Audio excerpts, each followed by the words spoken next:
Welcome to the long-awaited video on how to make a chembuster. So before I get started, I gotta read off a little disclaimer. Statements that I'm going to be making today and the product the statements are about have not been evaluated by the FDA. This product is not intended to diagnose, treat, cure, preventing any disease. No claims, representations, or warranties, whether expressed or implied, are made by Linear Vel as to the safety, reliability, durability, and performance of any of my products. Furthermore, Linear Vel accepts no liability whatsoever for the safety, reliability, durability, and performance of any of the products that I'll be demonstrating in this video. The viewer assumes all risks and liabilities in the creation of this product. In no event shall I be liable for anything, or through any direct, indirect, punitive, incidental, special, consequential damages to property or life whatsoever arising out of or connected with the use or misuse of the product being presented today. So there's that. Alright, so now just to give you a little bit of background on what this thing does. Chembuster is short for chemical buster. It's designed to break up and clear the sky of aerosol toxins, and you're going to need a bunch of materials to make this happen. So the first thing you're going to need is you're going to need to get yourself a 2-gallon bucket, 2 of these, and one of them is going to be your mixing bucket and the other one is going to be your mold bucket. Okay, and then you can get these mixing sticks for free at Home Depot. Each bucket is going to run you $3.98. Then you're going to get 2 gallons of fiberglass resin. They only come in gallon sizes. You'll need 2 of these, and each one will be $35.97. You're going to need a pin, because inside here is the hardener, and you're going to have to puncture it so the hardener can be released. Let's see, 5 to 7 large quartz crystals. Okay.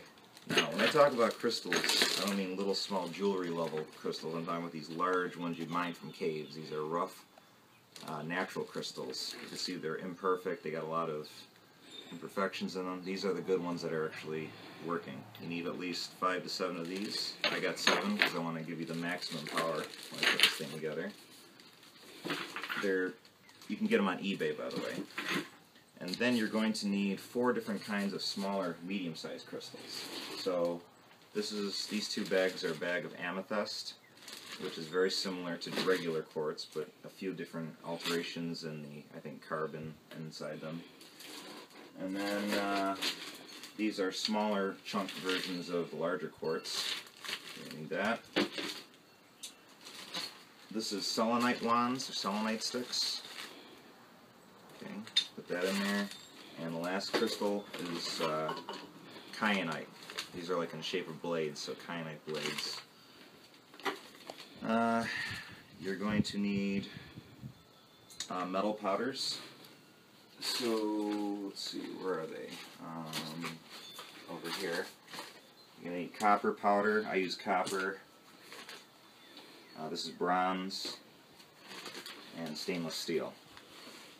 Now, the reason why you're using these specific metals is because you want to use at least one kind of ferrous metal and one kind of non-ferrous. So ferrous means metal with iron, and non-ferrous is metal without iron.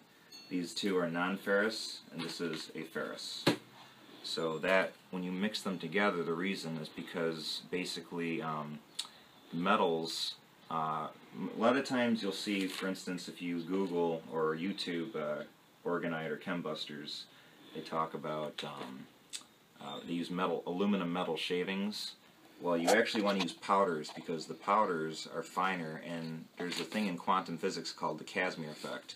What happens is when you put 2 plates of metal together really close, they create scalar waves. Scalar energy or scalar waves is the energy of consciousness. It's the energy that moves faster than the speed of light, and it goes under many titles. In Japanese and Korean it's called ki, in Chinese it's called chi, in Indian it's called prana, and in certain circles in quantum physics it's called 0-point energy. It all means the same energy. It goes through matter like it's not even there. and it spirals and fractals throughout all of existence. So when you put the metals into that orgonite mixture, what this does is it takes all the chaotic fractaling that's coming off the crystals and it evens and parallels the waves so you get a smoother signal. Okay, the metal powders, you need at least 2 chairs or 2 stools or 2 tables, some sort of a raised platform of equal height. So I've got over here 2 little collapsible tables. You're going to need a toaster oven grid. I'm going to get that. That's inside still. And either a ball of yarn or fishing line, which you're going to be hanging the crystals. Scissors, right here. Newspaper, because when you work with resin it gets messy. You're going to need, let's see, rubber gloves. This stuff gets really, really nasty. You don't want this stuff getting on your skin if possible. Measuring cup for the metals, and when you want to use other stuff here, get some plastic bags to put all the resin when you clean it off the bucket in. And the last thing you want is pulverized crystal sand, or you can use Himalayan salt, which are nothing more than tiny microcrystals anyways. And you're going to be using about 3 cups of those. So, the way this works is, these main crystals are the first thing that's going to happen. First off, I'm going to spray paint, well not spray paint, but spray the inside of the buckets with PAM. So, this is just to make sure that once this thing is totally solid, it pops out easier. There's no stick behind it. So you just, and then you do it to this one too.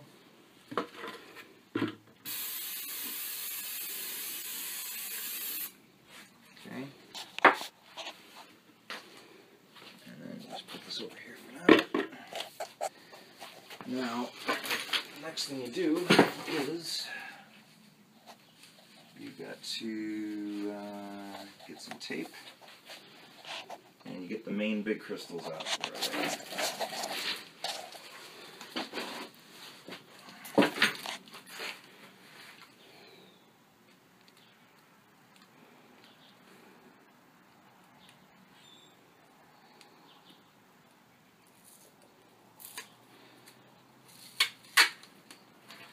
You want to get the tape roughly around 6-7 inches long pieces. So you just stick it like this.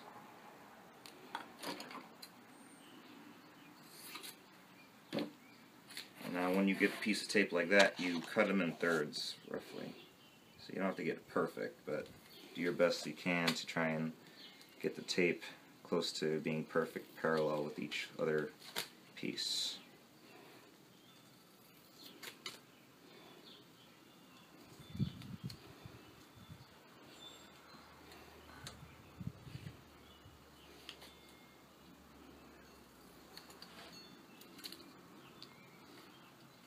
I feel like I'm Mr. Dress-Up. We're going to teach you how to make a puppet today, kids. You're going to need little paper hats and... You're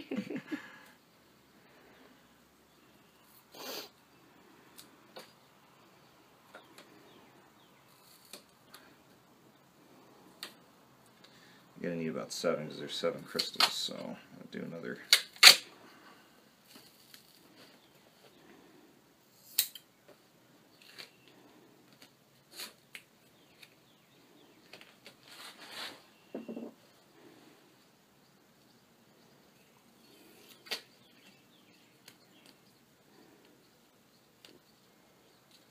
After you see this video, you're not going to want to make this because it's going to be too complicated and take too long, so you're going to want me to do it for you.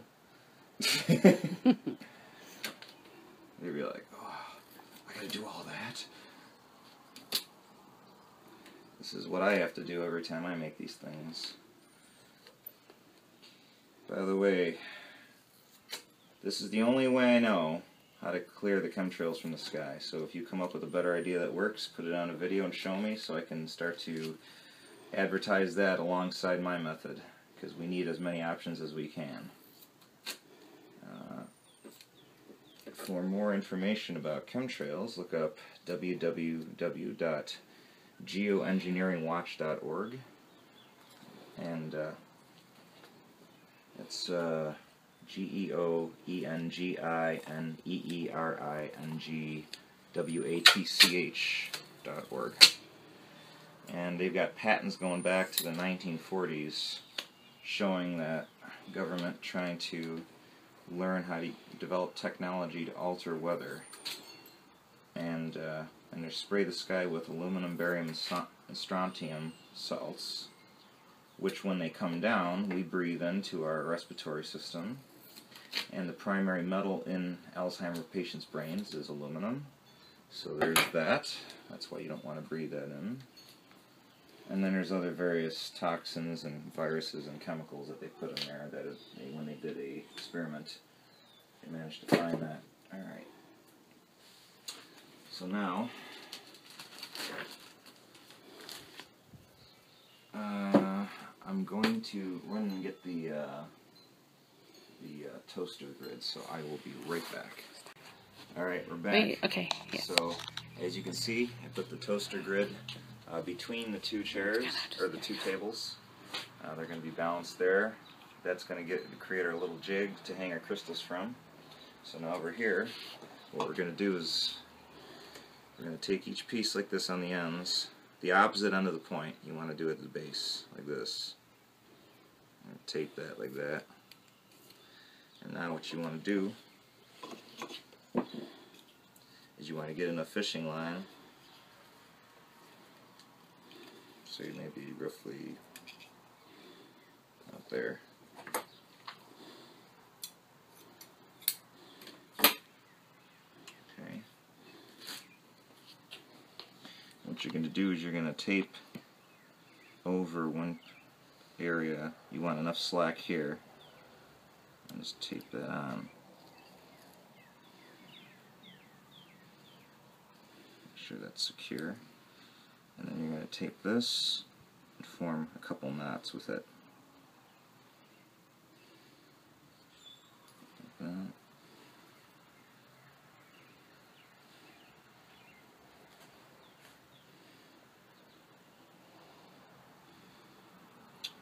This is very this is tricky to, because it doesn't adhere very well.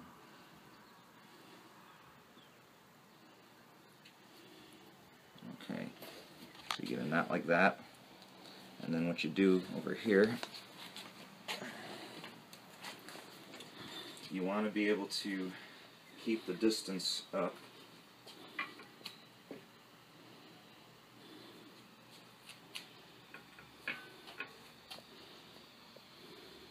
Shoot.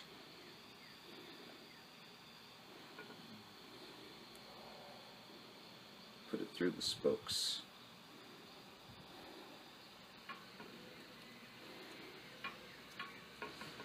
So you see, roughly, you want this thing to be able to hang just barely touching the ground here. So once you get that rough estimate of the distance from here, you close the other side of it.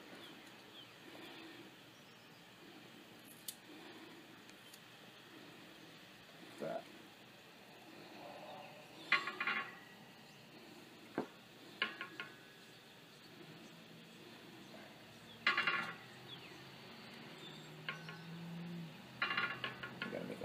On this side too.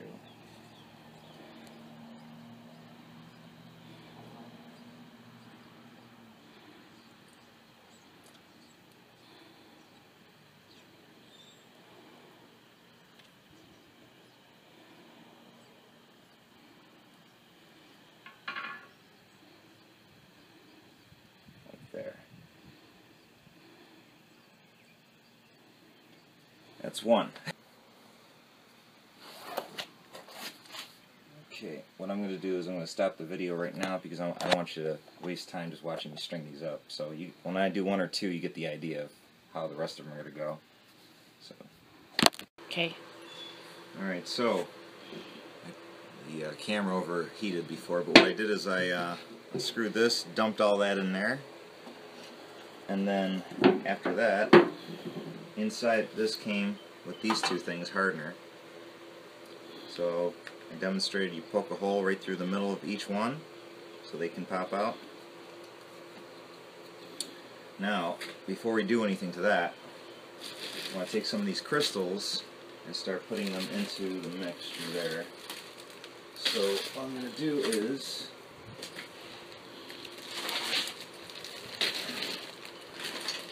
now there are 2 gallons of resin going in there. If I dump all the crystals in all at once, all of the rocks will float to the bottom and it's going to be nothing on top. So what I do is I do 1 gallon, let it dry, and then throw the rest of the crystals in there for the second layer. So that way there's an even distribution of crystals throughout the whole cylinder. So what you do is when you get a bag of crystals like this, you divide them in half. Actually, I would say 1/3 of this because there's already crystals in there. So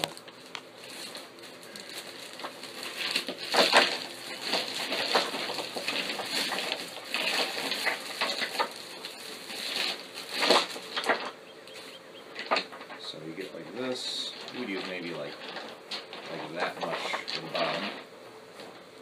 Okay, so we put this over here. And we got this. Your amethyst. Okay. You would use about maybe this much.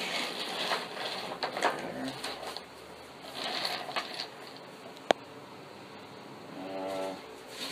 Selenite. Use these wands there. Put the rest over here.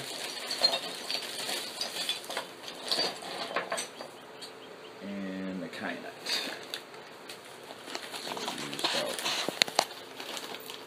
yay much. And then just keep the rest in the bag here. So you're going to put all these in the mold bucket. So I'll do that right now. What you do is you try and do your best to try and put these around them.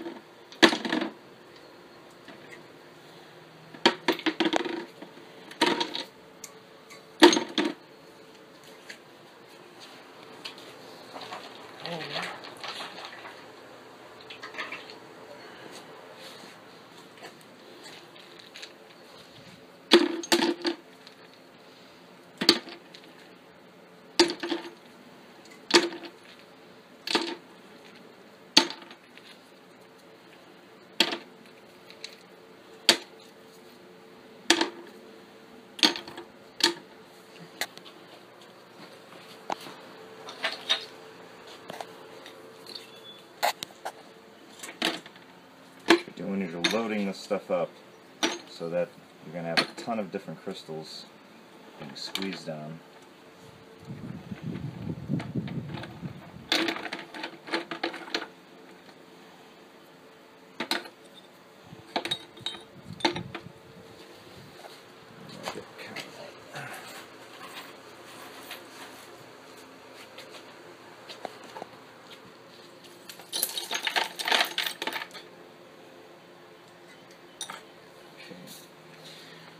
Put in there.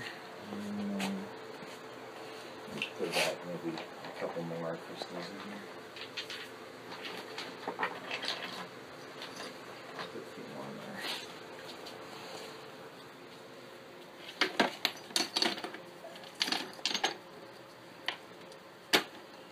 That'll be good. Now, put the metals in. What you want to do, well, actually, since there's going to be 3 cups of salt, we put about 1.5 cups of salt in for the first gallon. So put that in first. So this.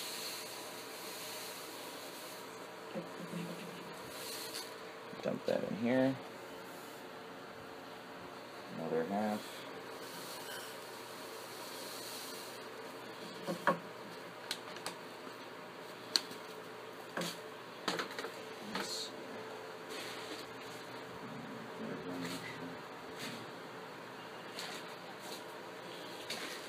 this. This is pulverized.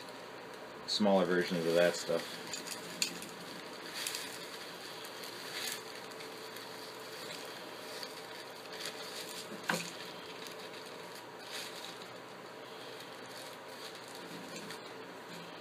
Alright. Oh, there it is. It's sitting right there. And then, now the metals. Here's your ferrous, the metal with the iron. The metals, you use about 1 cup for an entire canister, so we're going to put half of it in there. So you put a little bit of each in there.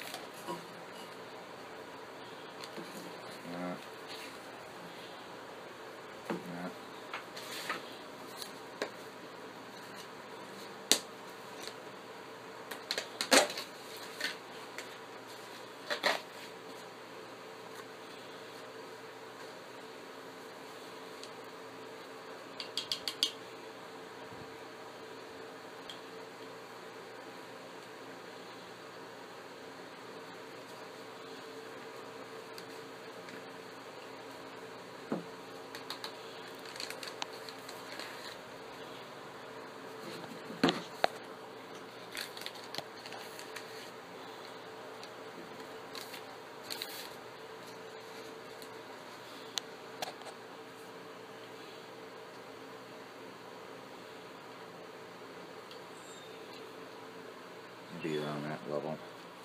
You don't, like I said, you only need a half a cup. This is very thick. It's going to spread pretty easy through this, so just dump that in like that.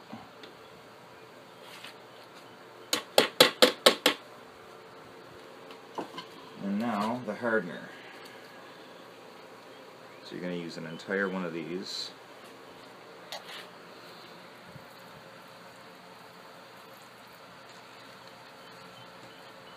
It's like milking a cow.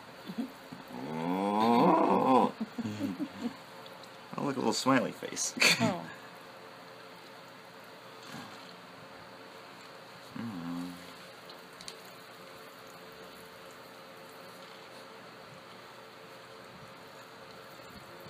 Looks like a Simpsons character.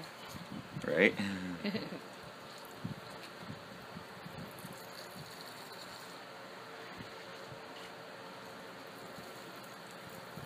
In this kind of weather, there he goes.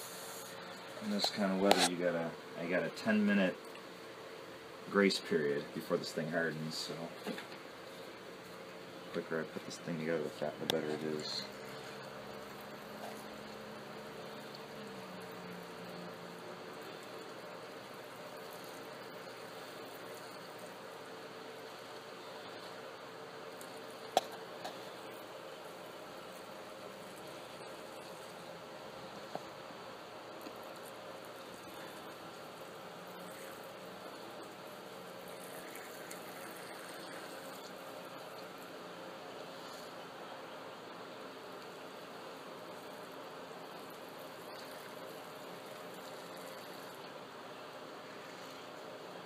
Leave a little bit of it left in here. Now, mixing stick, and make our little soup. Oh, shit. The metals are all clumped on the bottom.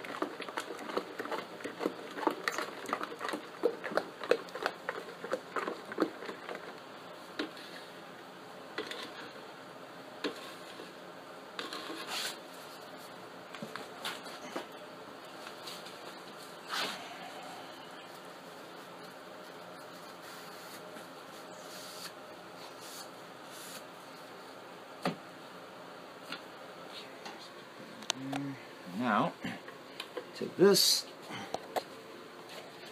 and pour it in.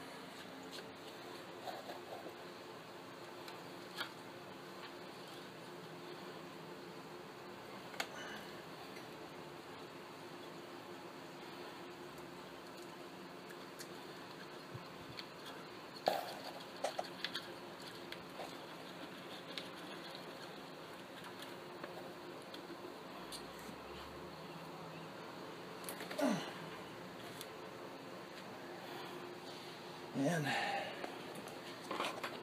let that dry. In the meantime, back up the floor real quick.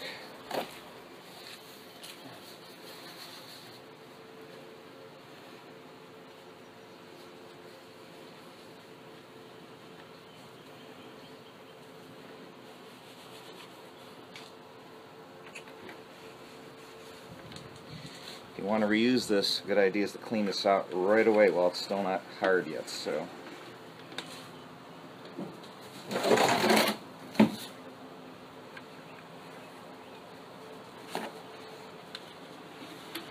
careful not to get this on your skin, like I said.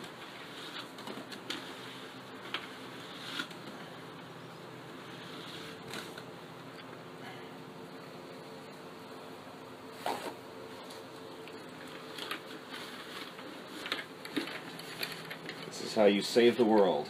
I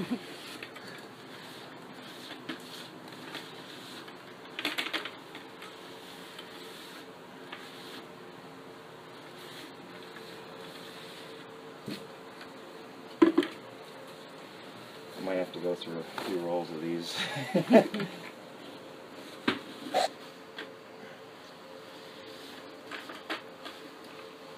It doesn't have to be perfect, but you want to get as much of it as you can.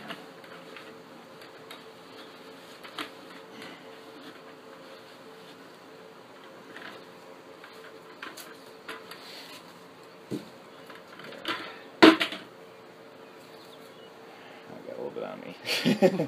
Gotta wash this off. Okay, now as you can see, this is a little bit more than a gallon because of all the weight of the crystals and the metals weighing everything down, so the obviously rises.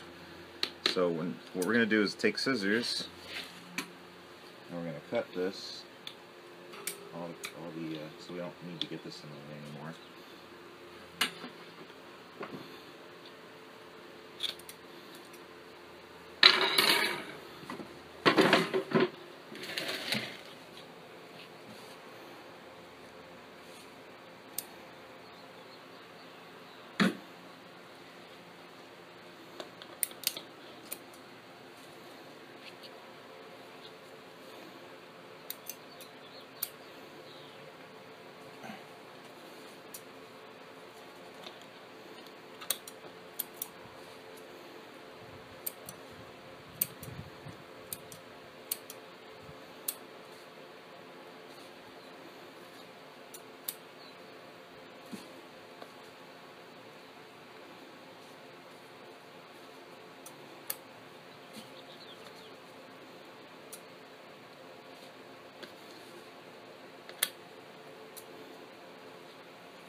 So, got the strings out, so the next thing we're going to do is going to go back, get the next batch of this here.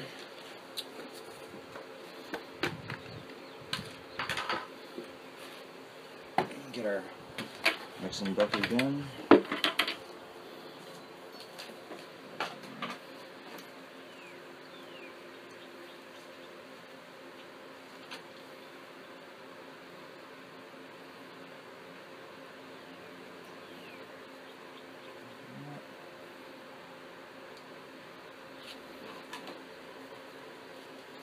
This one.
Put the crystals in.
Salt.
Mix that in.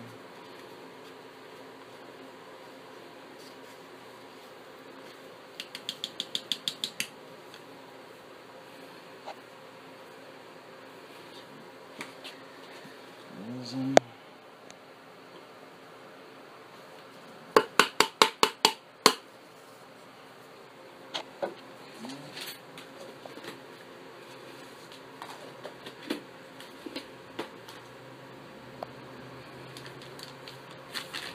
And finally the hardener.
Time to mix.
just going to let that dry. And we're going to toss this out in the garbage because we don't need all this extra. So we can keep using the mold button again.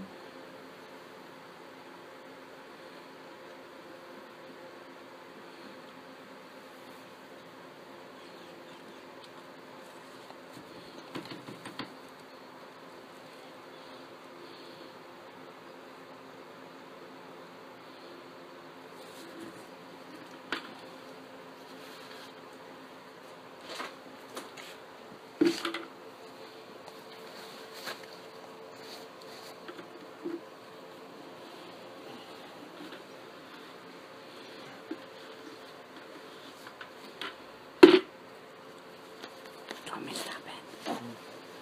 Almost.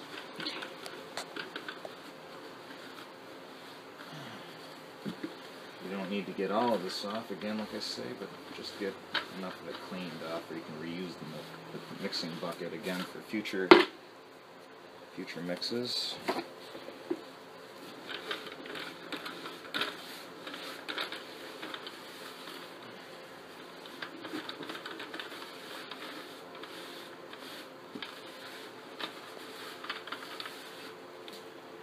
That's all you need. And once that dries, when we come back, that'll be completely dry, and I'm going to show you once you pop it out what it looks like. So we'll be right back. Okay. Alright, so there it is. Let's see. Oh. And that's the chembuster right there. And you can see some of the crystals coming through on the sides. When you see the cracks like that, don't be alarmed, because that's just the hardener. It hardens up all the cracks, but it still works because it's already sealed. So that's all there is. If you make these things and put them out in your yard, and these crystals now encapsulated inside the cylinder are dried up, because I flipped the bucket upside down, so all the points are pointed up at the ends here. So all you have to do is just take it here like this, and just put it in an empty area where you got open sky right above it, and just wait for the trails to come and give it some time, and you'll see the trails breaking up. So I hope you enjoyed the tutorial. Hopefully it'll inspire you to go out and make your own. And I just gave you tools now to help clean up the earth, where many of you didn't know previously to this video what to do, except to take pictures and complain about the sky. There is one more last thing I want to talk about really quick, is the versions that you see online of this thing. You won't see this design. You usually see 6-foot copper pipe sticking out of the buckets. That design is inefficient compared to this, because first of all, the size of the crystal itself, the bigger the crystal, the more power it is. Okay? In order to fit a crystal into a pipe, you have to get a small enough crystal, which is going to compromise how much potential piezoelectric power is going to come out of it. So that's number one. The second thing is, the crystals that are in the pipe are actually blocking the resin from making contact with the crystal, so the resin can't dry and squeeze on the crystal itself. So you're not going to get the same kind of piezoelectric effect from that too. So, and then of course a lot of them use shavings. Shavings are too big. The powders are more preferable, because the smaller the pieces of metal, the more of a wider density range you get, and a more even field due to the Casimir effect. So, and plus this version uses a lot less materials. You don't have to buy large pipes.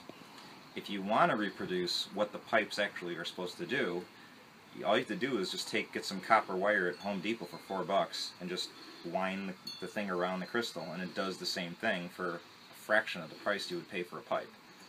And that's it. I mean, you've seen the whole thing, so hope you enjoyed this, and let's save the world.